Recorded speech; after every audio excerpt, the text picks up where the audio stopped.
On a le plaisir de recevoir à nouveau Monseigneur Athanasios, évêque des Coptes pour la France. Et il va nous parler aujourd'hui d'un thème qui est commun à toutes les églises apostoliques, le monachisme, la vie monastique. C'est en Égypte que cette forme de vie a pris naissance. Après la paix de l'Église, l'Église est en quelque sorte institutionnalisée, embourgeoisée, l'époque des martyrs, les grandes persécutions étant finies, des âmes épris de la radicalité de l'idéal évangélique sont allés au désert.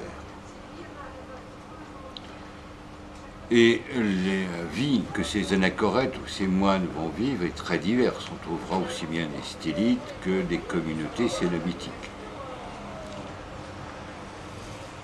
La vie monastique est au cœur même de la vie ecclésiale. On ne peut pas se prétendre chrétien sans une vie mystique.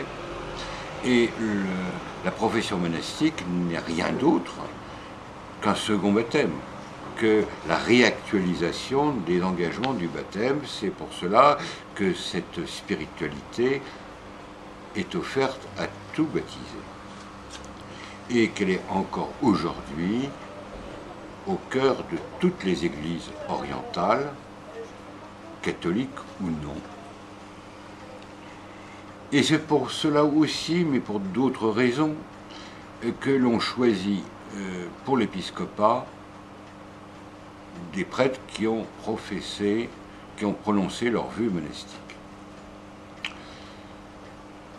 Comment s'est diffusée la vie monastique?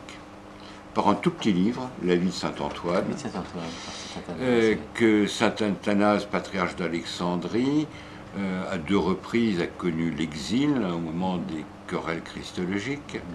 Une fois, il est exilé en Germanie, à Trèves, puis à Rome, et à chaque fois, ce petit opuscule, La vie de saint Antoine, va être traduit d'abord en latin, en grec et dans toutes les langues usées par des communautés chrétiennes. Et dès lors, comme un feu de poudre, l'idéal proposé par Antoine va être repris jusqu'à Saint-Benoît, en passant par Pacôme, par et les moines de Marseille qui ont été aussi en Égypte. Monseigneur, vous-même vous êtes moine, oui. Donc vous pourriez peut-être évoquer votre initiation monastique et les caractéristiques de la vie monastique. Et c'est un trésor que l'Église d'Égypte, l'Église d'Alexandrie, a offert à toute la chrétienté. Et nous avons ça en commun, quel que soit le rite. C'est ce qui fait que l'Église copte orthodoxe, malgré les difficultés, malgré les persécutions, continue à vivre. Ce sont dans les monastères que tout le conservatoire, si je puis dire, de la pensée, de la prière, de la théologie, de l'art, de la langue se maintient. Et les monastères du désert, qui datent du IVe siècle, qui fondés par saint Antoine ou saint Paul de Thèbes, ou aussi par saint Macaire dans le Wadi Natroun, ce sont toujours encore des endroits où la jeunesse aime à s'y réfugier. Et bien sûr, ils peuvent côtoyer facilement un père, ce sera peut-être un pape même, un patriarche, parce que le patriarche, avant tout les moines, il a la même défroque, si je puis dire. Et c'est toujours ce contact d'un père spirituel avec un jeune qui demande « Que dois-je faire pour être sauvé, pour avoir la vie éternelle ?» pour aimer davantage le Seigneur et pour acquérir ce que c'est que l'humilité. C'est ce que les grands nous ont enseigné. L'humilité, ce n'est pas une vertu naturelle à l'homme, certes, mais il nous faut l'acquérir pour nous placer dans l'axe du Seigneur. Sinon, nous sommes aveuglés par notre petite connaissance, par les choses que nous faisons, et bien sûr, qui dit aveuglement, dit orgueil, et donc nous sommes plutôt près de Satan. Et bien sûr, comme disait le Père Thierry, c'est dans la radicalité, mais la radicalité, comme le Seigneur l'est, exigeant mais plein d'amour. Et c'est ce qui m'a touché, c'est ce qui m'a vraiment fait redevenir ce que peut-être je n'ai jamais été, un homme. Un homme parce que dans les monastères, nous sommes aussi des athlètes qui cultivent la prière, le travail manuel, ceux qui combattent constamment. Et notre combat, c'est la raison pour laquelle nous avons toujours une ceinture et nous avons toujours notre lampe allumée, parce que nous ne savons jamais quand sera l'heure du moment où on sera appelé. Donc il nous faut toujours être vigilants. Donc la vie monastique, c'est la vigilance, l'humilité et la radicalité. Mais cette radicalité-là, c'est dans l'amour, donc c'est une radicalité acceptable et qui intéresse et attire toujours les personnes en recherche. Celui qui a inauguré le chemin vers l'initiation monastique n'est pas un homme comme nous. C'est le Fils même de Dieu, c'est Jésus. On peut dire qu'il est le fondateur du genre de vie monastique de la plus haute vie spirituelle.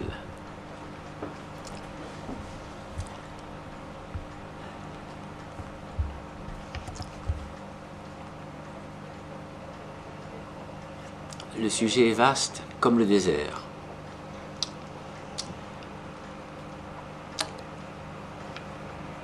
Vous savez que la vie monastique, donc sous la forme érémitique, est née en Égypte.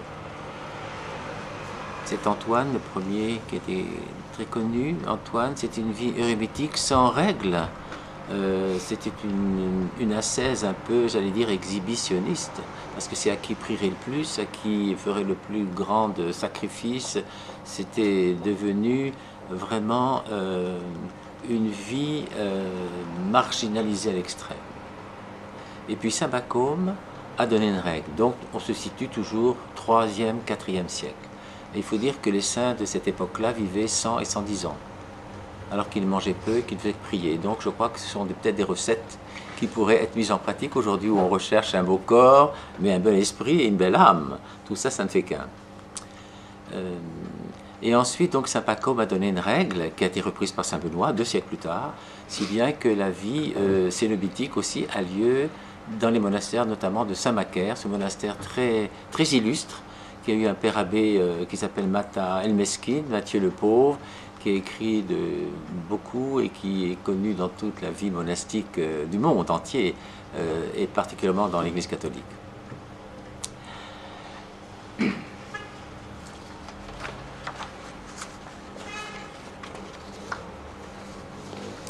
Il est toujours doux et redoutable à la fois pour un moine en quête perpétuelle de Dieu afin d'être sauvé, de tenter d'analyser la prière dans l'expérience des moines coptes.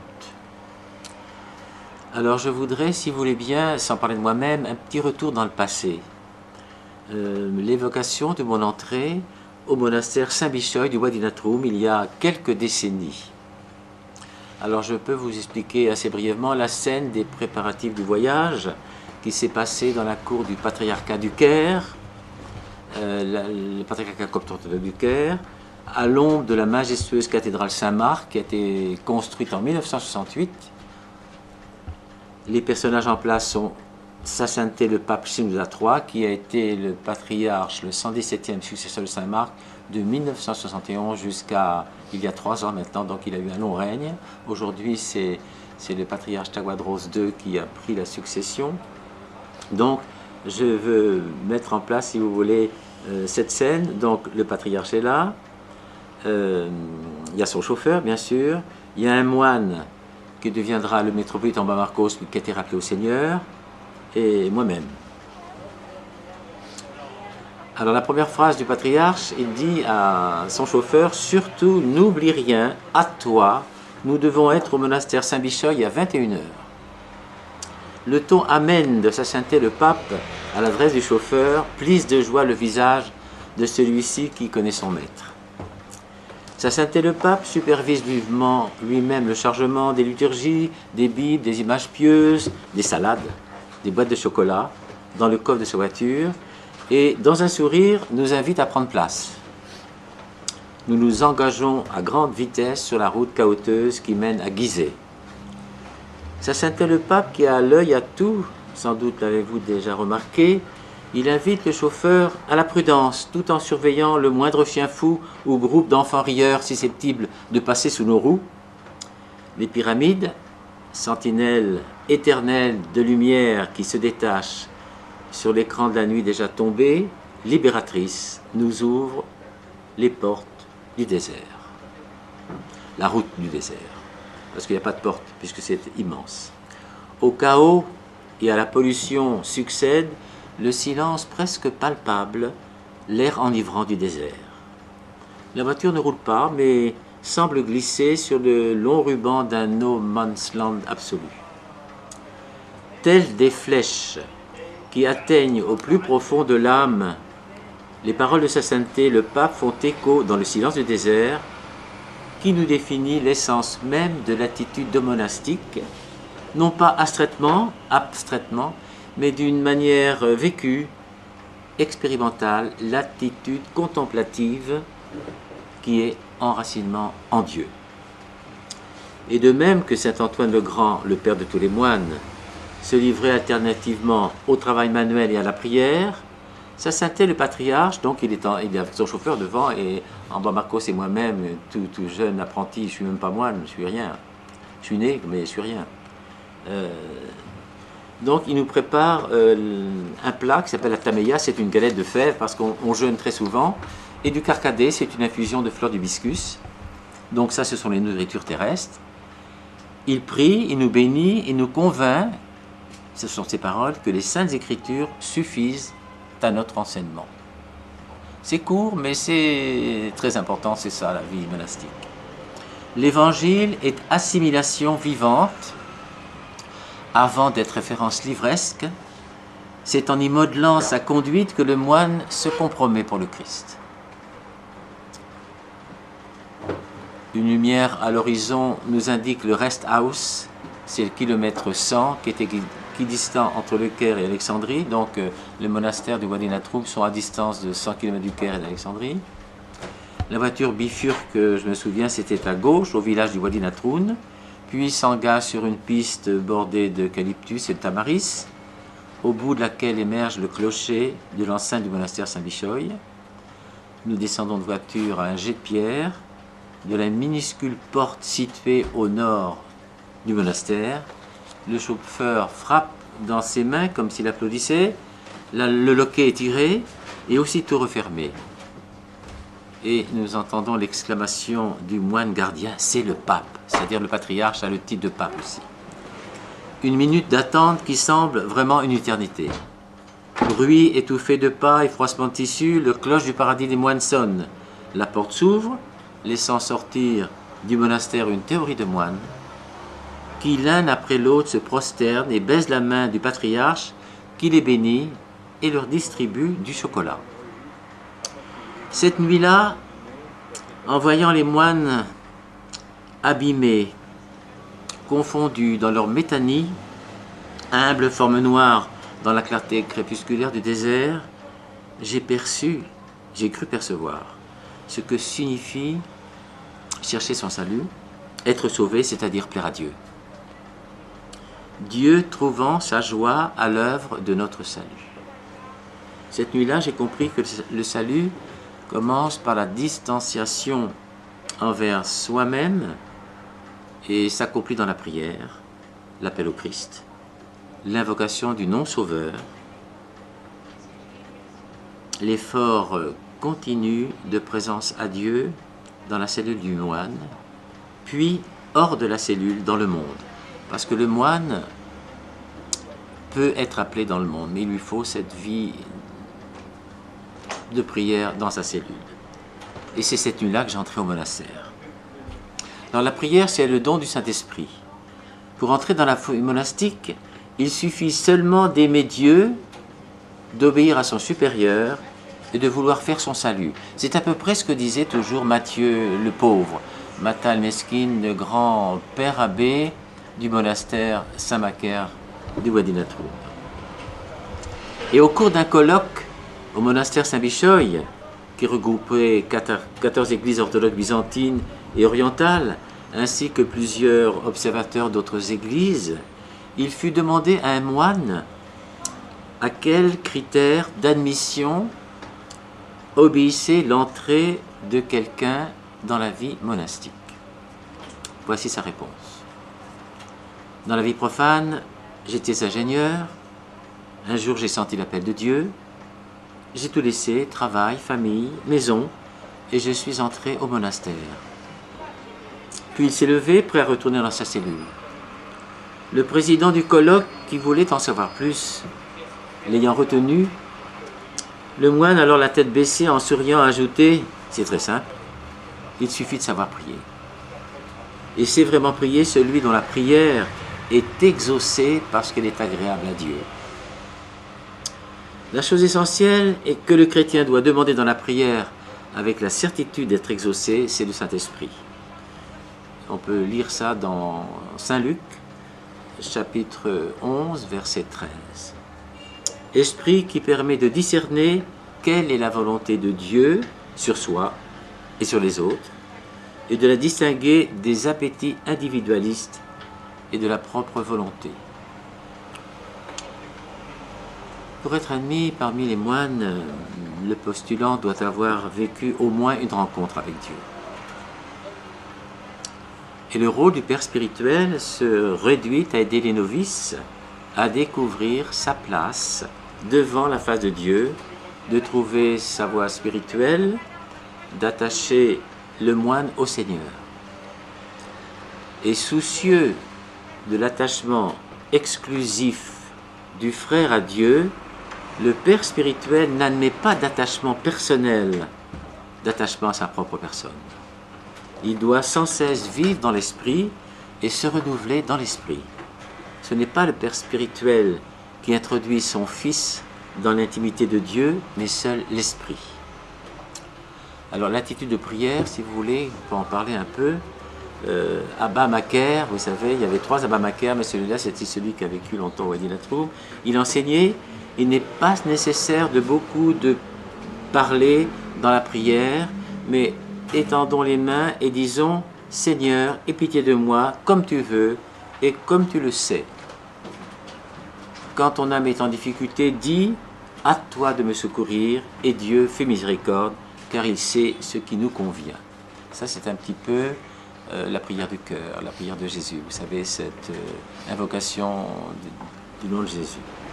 Et dans la position de prière, dans l'église primitive, les bras sont ouverts, les paumes et le regard levé, parce que cette attitude rappelle la position du Christ en croix et l'importance du geste dans la liturgie.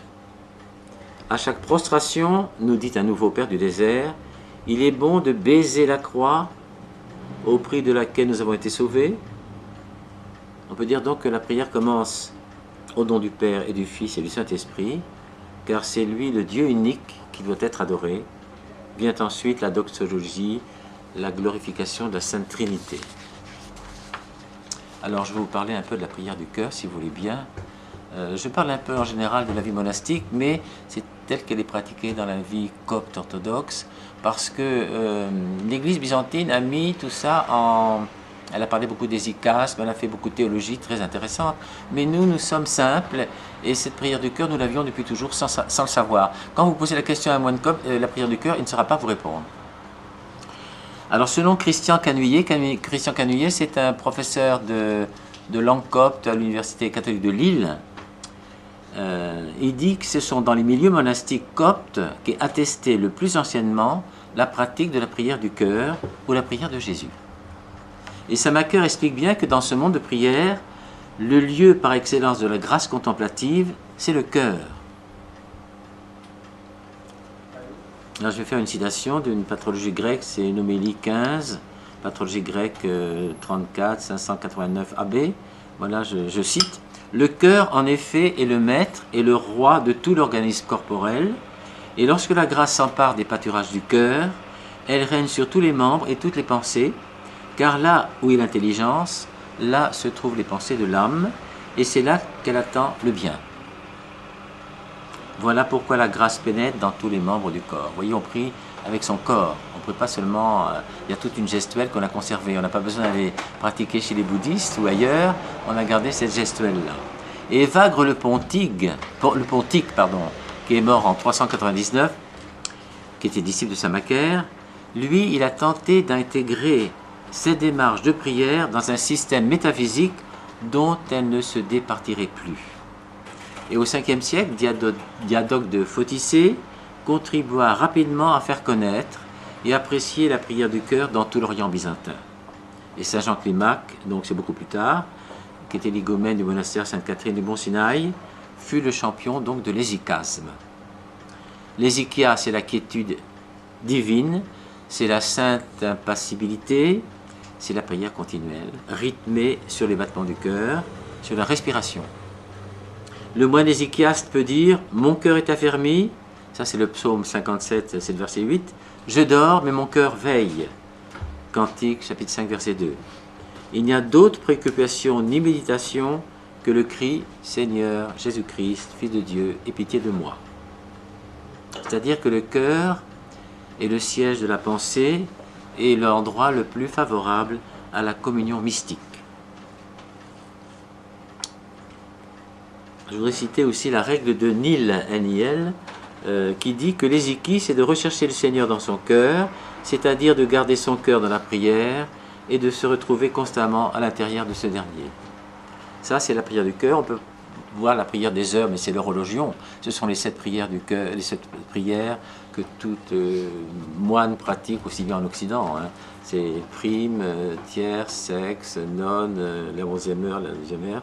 Donc c'est la règle des 7 heures canoniques qui a été fixée par l'Église. Elle a trouvé son propre fondement spirituel dans le commandement du Seigneur de prier toujours et inlassablement.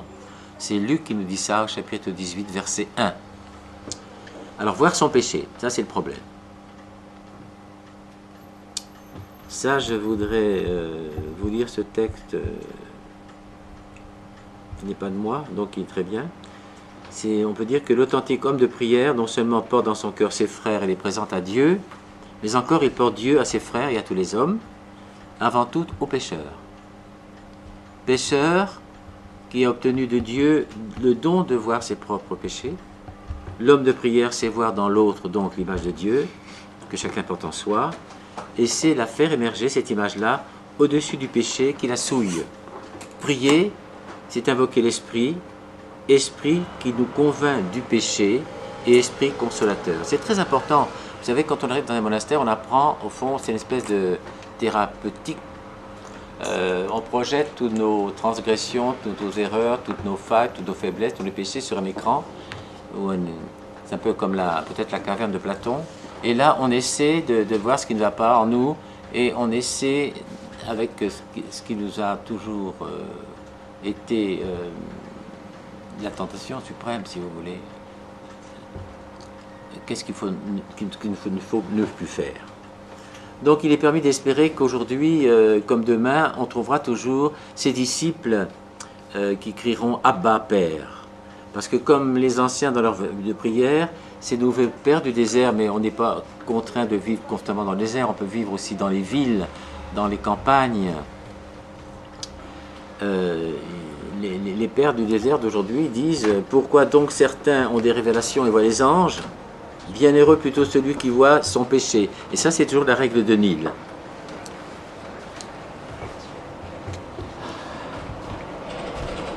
Je peux vous parler un peu rapidement.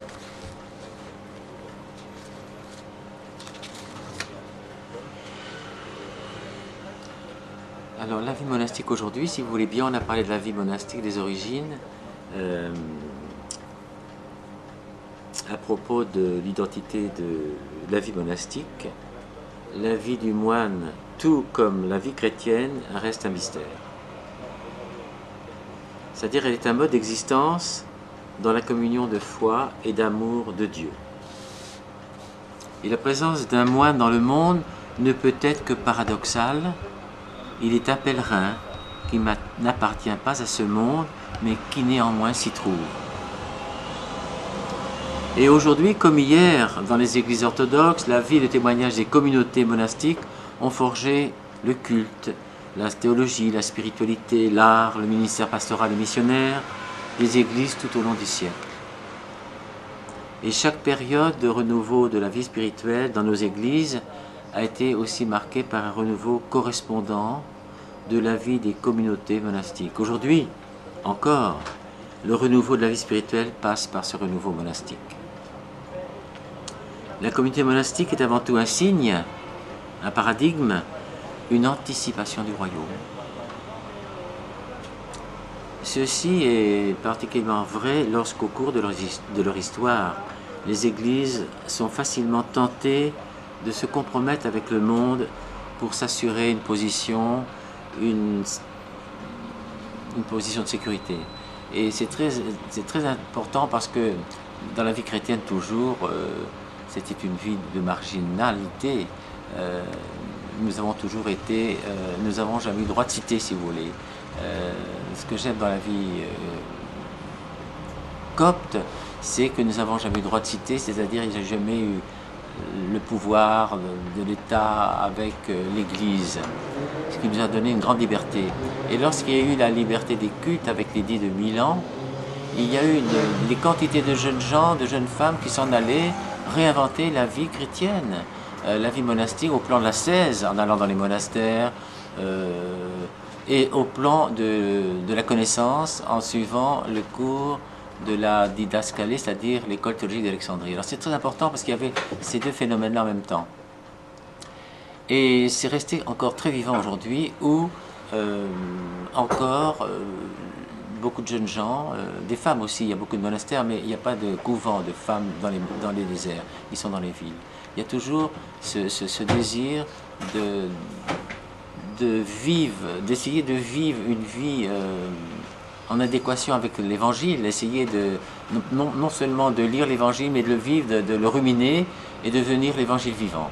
Et c'est pour ça que tous ces pères qui ont vécu dans ces monastères et qui aujourd'hui aussi sont toujours là, parce que la vie est toujours très florissante, nous avons des centaines de moines dans chacun de nos monastères, donc cette vie de prière, de rumination de l'évangile, de l'Ancien et du Nouveau Testament, font que les moines, par leur apophthegme, leur sentence, donnent encore des réponses à toutes les difficultés des jeunes d'aujourd'hui.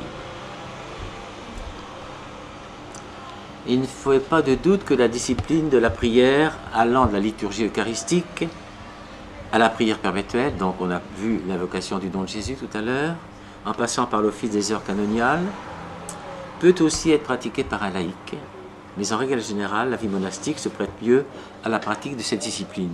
Et ce qui m'intéressait dans la vie égyptienne chrétienne, c'est que justement, l'église copte orthodoxe est une église monastique.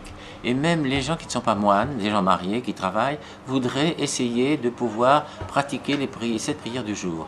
C'est pas facile, on travaille, on a des horaires, mais on s'arrange à midi pour être à peu près 12, c'est-à-dire la famille, les parents, des amis. Et quand on est 12, on peut faire les prières, parce que dans les prières, que ce soit prime, tiers, sexte, bien sûr en groupe, on ne fait pas comme les moines à des heures tout à fait régulières, on s'arrange à midi ou au soir pour tout regrouper. C'est important d'être 12, et vous dire pourquoi. Parce qu'il y a 12 psaumes. Et on s'arrange à les faire chacun à voix basse pour que ça aille quand même assez vite. Parce qu'il y a un côté toujours pragmatique. Nous, on aurait tendance à se décourager en disant c'est long, on va en faire un psaume bien fait seulement. Mais non, là, on a pris cette habitude de continuer à chacun dire son psaume à voix basse, de façon à ce que la prière soit faite. Et de même que les moines jeûnent beaucoup, dans la vie chrétienne et égyptienne, nous avons beaucoup de temps de carême. Vous savez, il y a le jeûne de Pâques, végétalien, il y a le jeûne de Noël, végétarien, il y a le jeûne de la Vierge, du 8 au 22 août, il y a le Noël des apôtres, qui commence du lundi de la Pentecôte jusqu'à la fête de Saint-Pierre et Saint-Paul. Donc, quand les enfants, quand la maman range le beurre pour sortir l'huile pour le jeûne, l'enfant accepte parce que dans l'église, il entend le même refrain. Il n'y a pas de, si vous voulez, de hiatus entre ce que dit la famille ou l'école et ce qu'on entend dans l'église. Et c'est ce qui fait le problème d'aujourd'hui, bien sûr. Mais en Europe, je parle.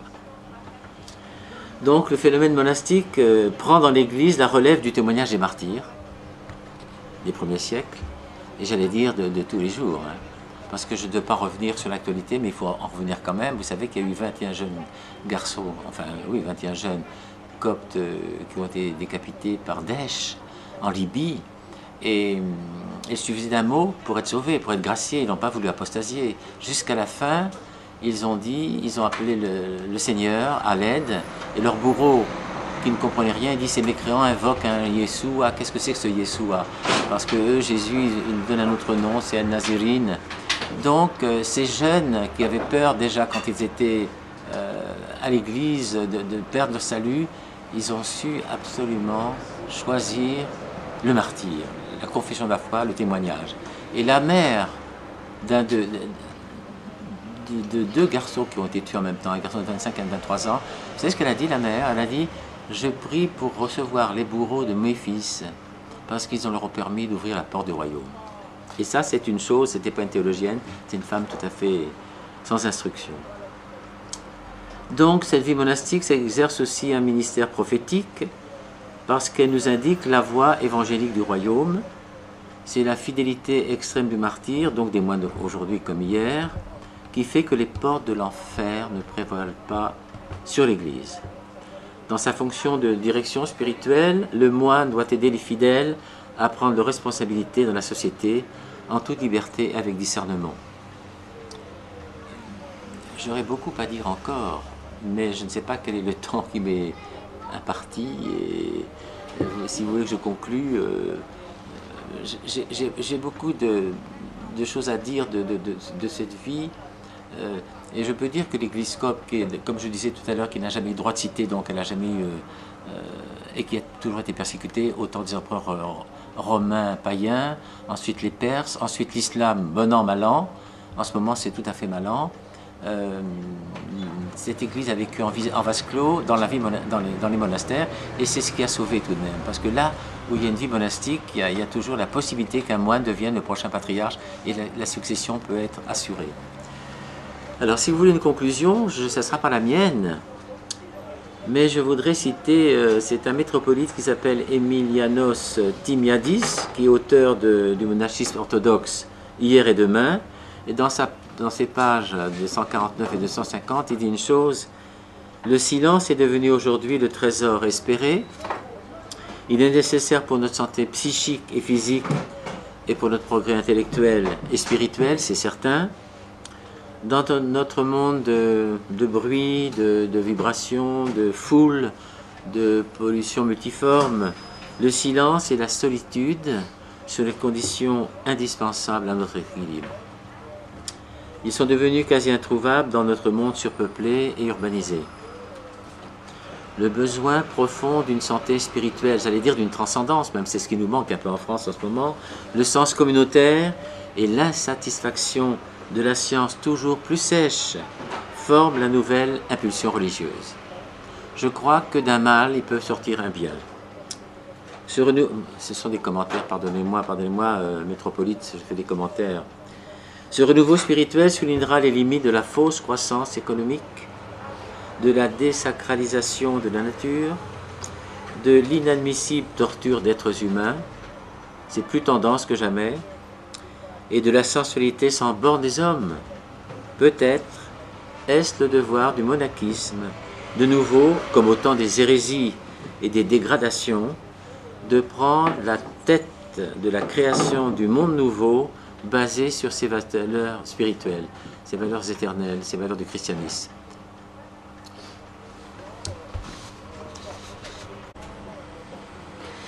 Pour terminer, Monseigneur, cet entretien, il serait bon peut-être que vous évoquiez le renouveau, d'une part, monastique actuel, et le rôle que jouent les moines auprès des fidèles. Oui. Je crois que c'est un aspect très important que l'on voit aussi dans d'autres pays orientaux et qui malheureusement fait un peu défaut en Occident. Alors on va éventuellement à Solesmes ou à Fontcombault parce qu'on aime le chant grégorien, mais pas forcément pour se mettre à une école d'une spiritualité. Bien sûr. À vrai dire, renouveau monastique, je ne sais pas si le terme convient, parce que la vie monastique, c'est la même radicalité, la même exigence, aussi bien du temps de Saint Antoine ou de Saint Pacôme ou de notre patriarche actuel. Mais ce qui est très important, c'est que pour les jeunes hommes surtout, et même les jeunes filles, leur désir vraiment de s'attacher à un moine, j'allais dire, alors que le moine se détache toujours. Mais on aime le moine parce qu'on peut s'y confesser, on peut recevoir un avancement spirituel. Et en Égypte notamment, où cette vie au Caire est tellement polluée, tellement bruyante, tellement...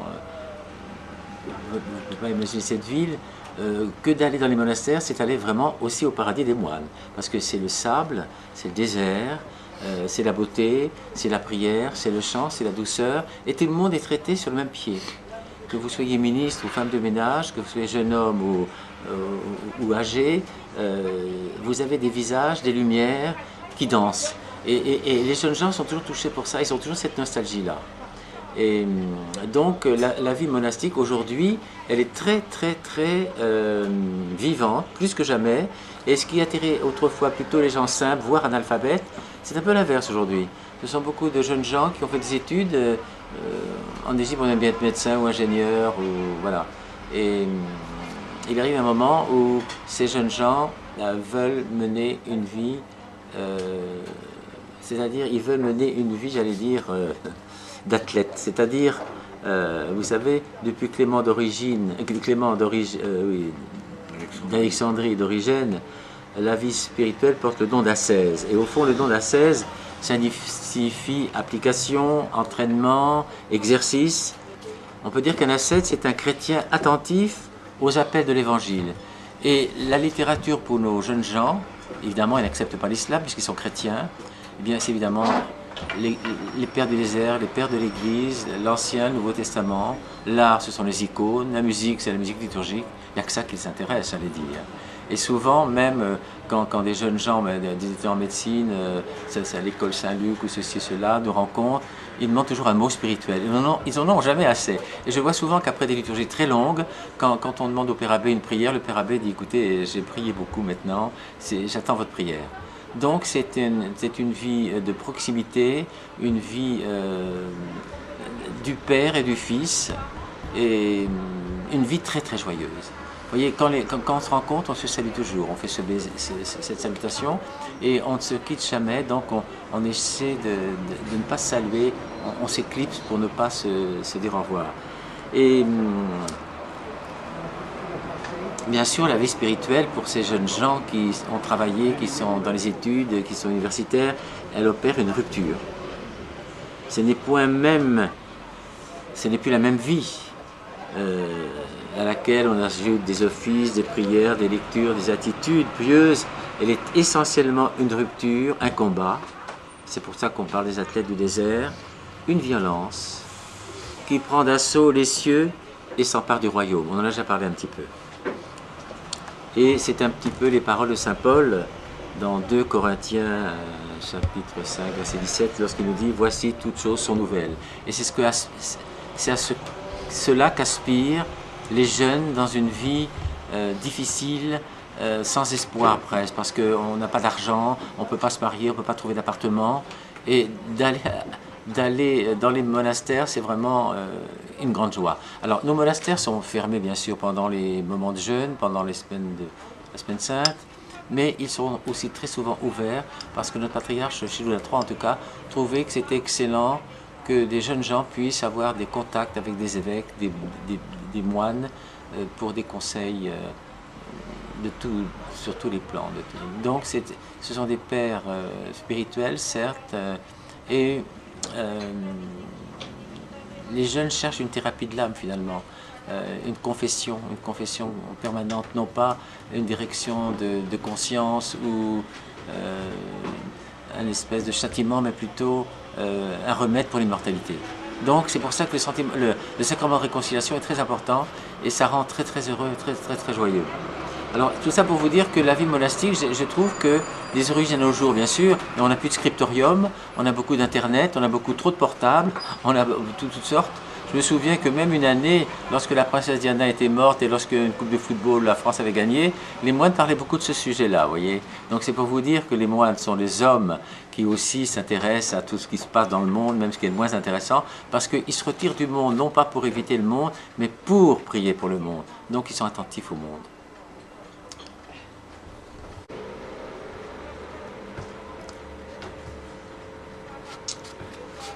C'est un très joli apophthegme qui se rapporte à soyez miséricordieux comme votre Père l'est, vous savez, c'est dans Luc chapitre 6 verset 36, soyez miséricordieux comme votre Père. Alors je vous lis un apophthegme que je trouve très beau. C'est quelqu'un des anciens allèrent chez Abba Poémène et lui demandèrent, à ton avis, quand nous voyons les frères s'assoupir à l'office, faut-il les secouer pour qu'ils soient éveillés durant la vigile? Il leur dit, moi quand je vois le frère s'assoupir, je mets sa tête sur mes genoux et je le fais reposer. Alors ça, je vais vous lire un commentaire qui n'est pas de moi, mais dont Lucien Regnault qui a beaucoup écrit, c'était un moine de Solesmes qui a beaucoup écrit, voilà son commentaire.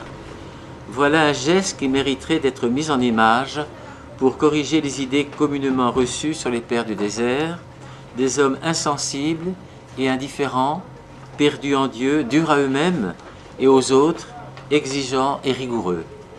Il en était, certes, parmi eux, et les anciens qui viennent interroger Poémène penchaient de ce côté.